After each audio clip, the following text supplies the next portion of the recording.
The Upper School English office is not just another room.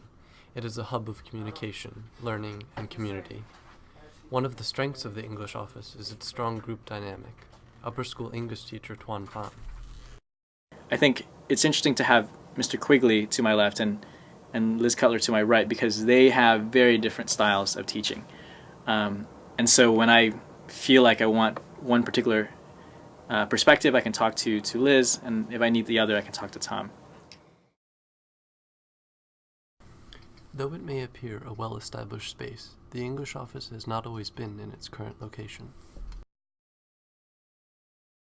Well, when I first came here, it was down sort of in the math rooms area, I think.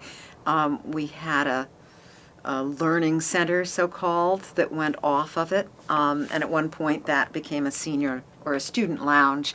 But there was one kind of small, stuffy English office with about 4 desks, and I was in one adjacent to that, which was tiny, with room for 2 desks, and you could barely maneuver between them.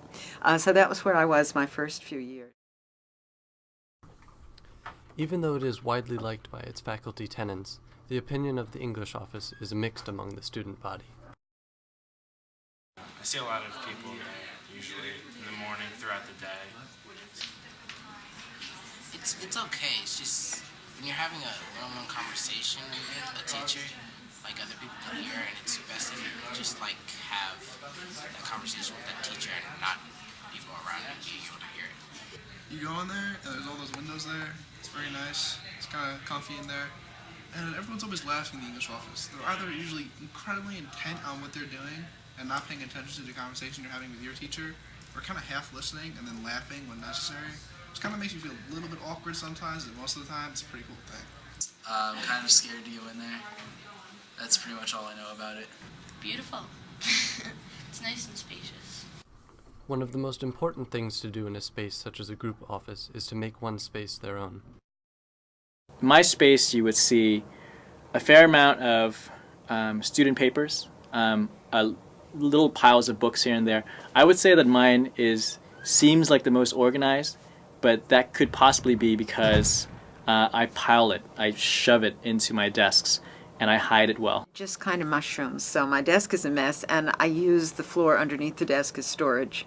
Sometimes I think Ms. Winton is worried that I'm just going to overflow into her territory, and I'm sure I do at times. Sometimes Q and I have so much stuff on the floor that they kind of meet. The messes meet and mingle. So I think that's how I've made my space. All in all, the English office is not just another room. It is a microcosm of the PDS community as a whole.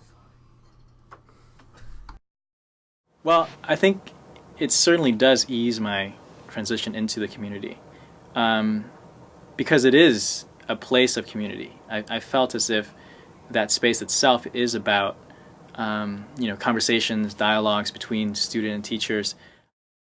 It's a place where most days I'm happy to come, and that it really does feel to me, after all these years, like a second home that is a welcoming place to be, even if a little overwhelming.